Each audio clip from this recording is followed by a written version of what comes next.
সংস্কার নির্বাচন নিয়ে ব্যস্ত সময় পার করছেন দেশের অন্তর্বর্তী সরকার। এমন পরিস্থিতির মধ্যেই প্রধান উপদেষ্টা ডক্টর মোহাম্মদ ইউনূসকে চিঠি পাঠিয়েছেন মার্কিন প্রেসিডেন্ট ডোনাল্ড ট্রাম্প। এরপরে জনমনে প্রশ্ন উঠেছে, কি থাকছে এই চিঠিতে, অথবা গুরুত্ব আরোপ করা হচ্ছে কোন কোন বিষয়ে।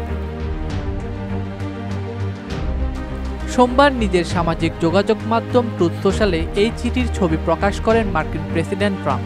সেখানে লেখা হয়, বাণিজ্য সম্পর্কে শক্তি ও প্রতিশ্রুতি এবং বাংলাদেশের সাথে উল্লেখযোগ্য বাণিজ্য ঘাটতি থাকা সত্ত্বেও চলমান কাজ চালিয়ে যেতে যুক্তরাষ্ট্র সম্মত হয়েছে। তবে পরবর্তী বাণিজ্য কেবল আরও ভারসাম্যপূর্ণ এবং ন্যায্য বাণিজ্যের সাথে হবে।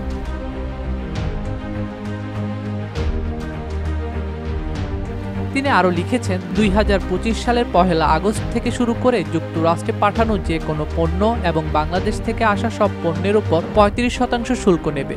উচ্চতর শুল্ক এড়ানোর জন্য পণ্যগুলো সেই উচ্চতর শুল্কের সাপেক্ষে 35% শুল্কটি দুদেশের বাণিজ্য ঘাটতি বৈষম্য দূর করার ক্ষেত্রে প্রয়োজনের চেয়ে অনেক কম বলে দাবি করা হয়।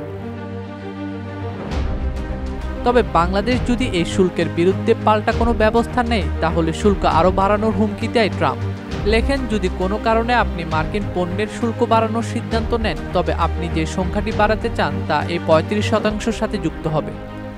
বাংলাদেশের পাশাপাশি দক্ষিণ কোরিয়া ও জাপান সহ মোট 14টি দেশের প্রধানের কাছে এই চিঠি পাঠানো হয়। হোয়াইট হাউসের দেওয়া 90 দিনের শুল্ক বিরতির সময়সীমা শেষ হওয়ার আগেই আসলো এই ঘোষণা। 9 জুলাই থেকে শুল্ক কার্যকর হওয়ার কথা থাকলেও সেটি পিছিয়ে 1 আগস্টে নির্ধারণ করা হলো।